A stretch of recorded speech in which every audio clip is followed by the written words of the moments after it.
In 1769, a Scotsman passing through Upper Egypt bought a bundle of papyrus leaves.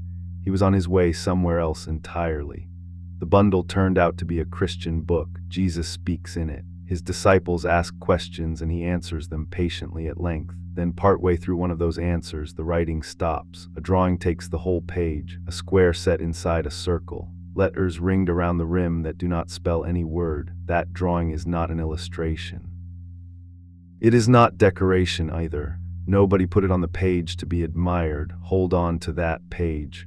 We come back to it, and what it actually is turns out to be the reason anyone still cares about this book, because this book is the only surviving copy of what it contains. There is no second manuscript anywhere, no fragment in another collection, no quotation long enough to reconstruct from. If this one had rotted in the ground, the text would simply be gone, and we would not know it had ever existed. It is called the Bruce Codex after the man who bought it, and almost everything popular said about it online contains one specific error, which we will get to, because that error is doing real damage to how people understand where it came from. The object is small and unimpressive, Coptic writing on papyrus, 78 leaves originally, which is 156 pages. By the time a library finally took it in, 7 of those leaves had already disappeared. Nobody knows what was on them. They were lost in the 80 years between an Egyptian hillside and an English shelf, and there is no record of the loss, just a count that does not add up. It sits in the Bodleian Library at Oxford, and it has since 1848. It has a shelf number like any other book there, Bruce 96. Its condition is described as very poor. The ink is fading. There is mildew damage from years of being stored badly before anyone understood what it was. That detail deserves a moment. Mildew is not the desert is what preserved it for a millennium and a half. The damage came later, in a wet climate, in a private house, in the care of people who owned it without being able to read a word of it. So the second question of this video, alongside the drawings, is this. How did something this fragile last 17 centuries and nearly not survive the last 2? The man who bought it was James Bruce. He is not remembered for this. He is remembered for going looking for the source of the Blue Nile and for spending years in Abyssinia while Europe assumed he had died there. He was not a scholar of Coptic. He was a traveler with money, an eye for manuscripts, and a habit of buying things he could not read. That habit is why several lost books came back to Europe at all. He bought the papyrus around 1769 in Upper Egypt near Medinet Habu. The story attached to it is that it had been found in the ruins of a building once lived in by Egyptian monks. That provenance story is worth marking as a story. The sources that report it say supposedly. Nobody watched it come out of the ground. Bruce did bring another lost book back to Europe, and this is where it is easy to confuse 2 different journeys. 4 years later, in 1773, he returned from Ethiopia with 3 manuscript copies of the Book of Enoch in Ge'ez, 2 separate trips, 2 separate countries. The Enoch manuscripts came from Ethiopia. The Papyrus Codex came from Egypt. Popular retellings blur them into one purchase, and they were not. Inside the Codex there are 2 works, and they are not the same kind of thing at all. The first is the one usually called the Books of Jeu, 2 books actually. This codex holds the only copy of them known to exist. The second has no title, none. Scholars call it the Untitled Text, or sometimes the Untitled Apocalypse, because there is nothing else to call it. Sit with how unusual that is. Ancient books announce themselves. A heading, a colophon, an opening line that names the work. This one opens straight into its argument and never says what it is. Whether the title was on a leaf that is now missing or was never written, nobody can say. It runs 31 leaves and 4 of those are missing. So the text without a name is also a text with holes in it. Both are in Sahidic Coptic, which is the Egyptian language written in Greek letters with a few extra characters added. Here is the first thing that surprises people. The manuscript does not call itself the Books of Jeu, it gives itself a different title. The Book of the Great Logos corresponding to Mysteries. That is the name written in the book, so where does Jeu come from? From another text. A long Gnostic work called the Pistis Sophia mentions the Books of Jeu twice. A German scholar, Carl Schmidt, connected the two.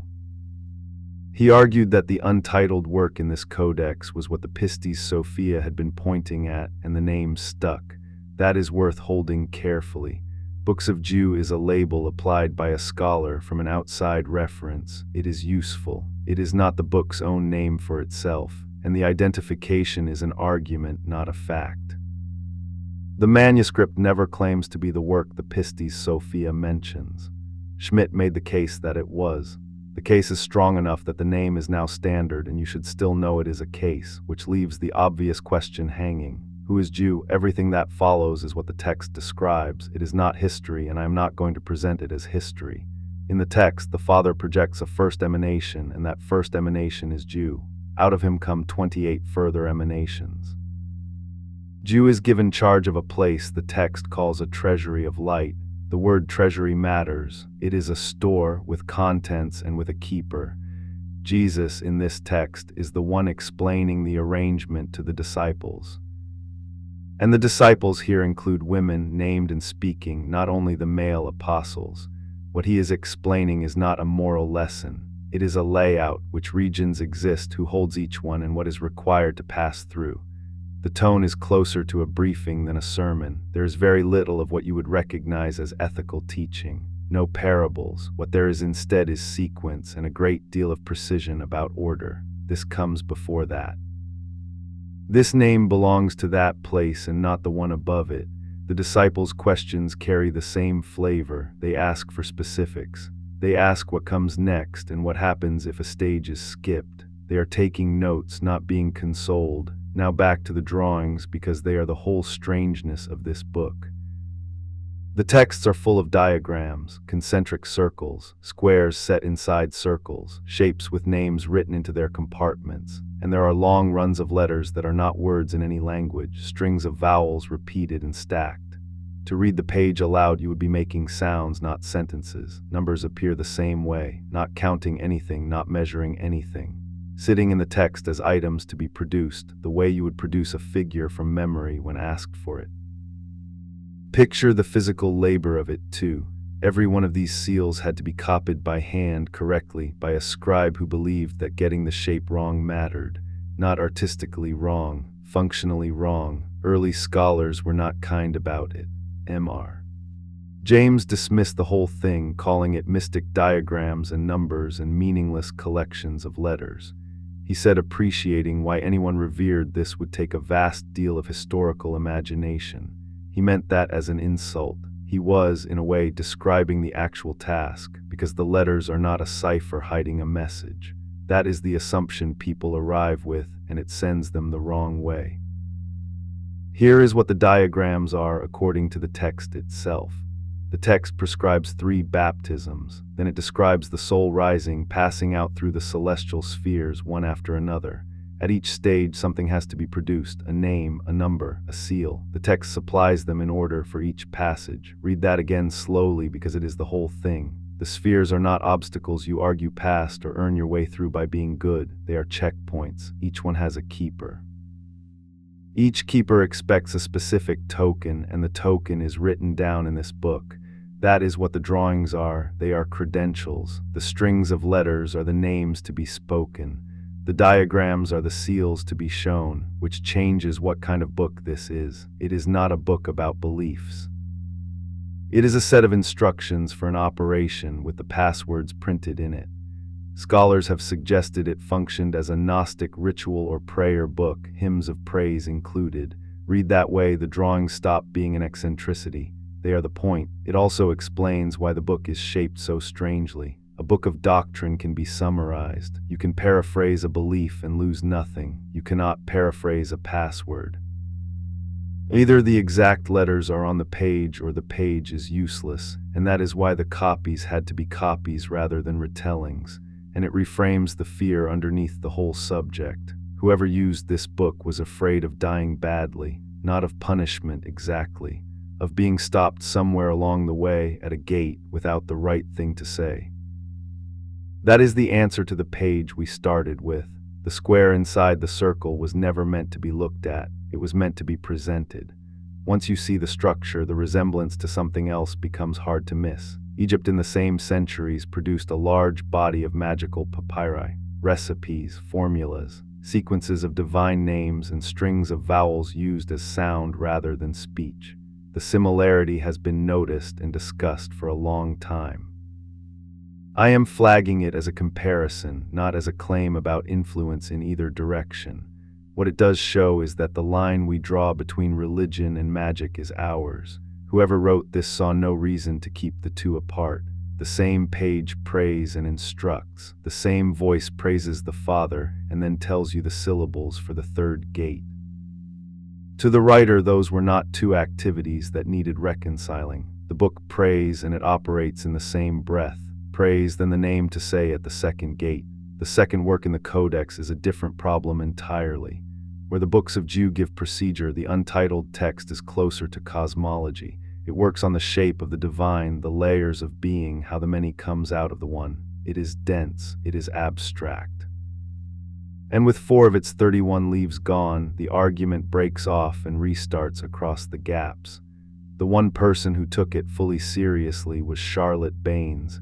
In 1933, she published a translation of it with a commentary through Cambridge University Press, worth being precise here. She translated the untitled text, not the whole Codex. Her commentary on it is still the only complete one anyone has written. She also worked from better material than her predecessors, and she corrected a great deal.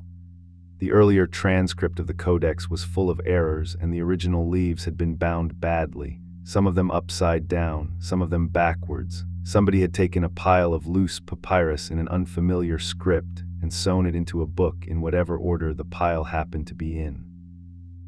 Now the mistake you have probably already met if you have read anything about this book online. The standard English translation of both texts came out in 1978 by Violet MacDermott. It was published in a series called Nag Hammadi Studies. So catalogs list it there, booksellers list it there, summaries repeat it, and the books of Jeu get described constantly as a Nag Hammadi text. They are not. The Nag Hammadi Library was found in Egypt in 1945. James Bruce bought this codex around 1769. That is 176 years between them. This codex was already in Oxford, already transcribed, already translated into French and German before Nag Hammadi came out of the sand, which makes the direction of the confusion backwards. This is not a late addition to the famous discovery. It is one of the things scholars already had in hand and were already arguing about when the famous discovery arrived and rearranged the field around itself. The series name is a publishing decision, not a provenance. It sits in that series because the field grew up around Nag Hammadi and pulled the older material in with it. If you take one correction from this video, take that one. The Bruce Codex is the older find. It is one of the earliest Gnostic codices the modern world got its hands on. The reason we can read it at all is a chain of people, and most of them never met. Carl Gottfried Woid copied the Coptic out by hand in the 1700s. That copy mattered because the original was already deteriorating.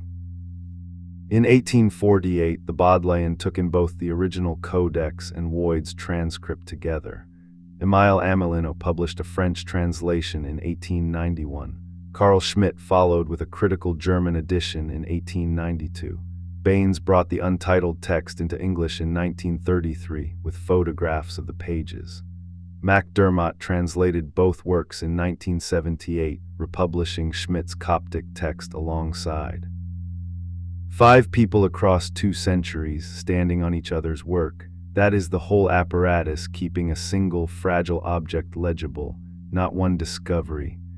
A relay where each person's contribution was mostly to make the next person's possible, and where the object itself got a little worse every decade regardless. So what does it actually change knowing this book exists? Gnosticism usually reaches people as myth. Elaborate cosmology, a flawed creator, the spark trapped in matter. All of that is in the sources. This codex adds the other half. Somebody was doing something. There were baptisms to perform, names to memorize, seals to draw correctly. Myth alone leaves a false impression, which is that these were people with unusual opinions. The diagrams say otherwise. These were people with a practice and with equipment and with a procedure they expected to use. One possible reading is that these were practical instructions for a specific community, and some have proposed a Sethian setting. That remains a proposal, not a settled finding, and it answers the question from the opening. Why did this survive? Because it was useful. A book people actually need gets recopied, carried, hidden, and kept. It nearly did not survive. 7 leaves gone before Oxford, 4 more gone from the untitled text. Mildew, fading ink, pages bound and upside down by someone who could not read them. That is how close the margin was. One damp cupboard, and the only copy of a book about how to get past the gates would have gone quietly. What survives is a book that treats the next world as a place with a procedure, not a comfort, a route with checkpoints and what to say at each one. Whether that is reassuring or unsettling is up to you. It is at least specific, which is more than most of what gets said about dying. Someone sat down and wrote out the sequence, gate by gate, in the belief that specificity was the thing that would help. That belief is the most human part of the book. 2 texts sit in that codex. One tells you how to pass. One has no name and describes the shape of everything. Tell me in the comments which of the 2 you would want translated line by line, and I will build the video around it. The one with the seals or the one nobody could name.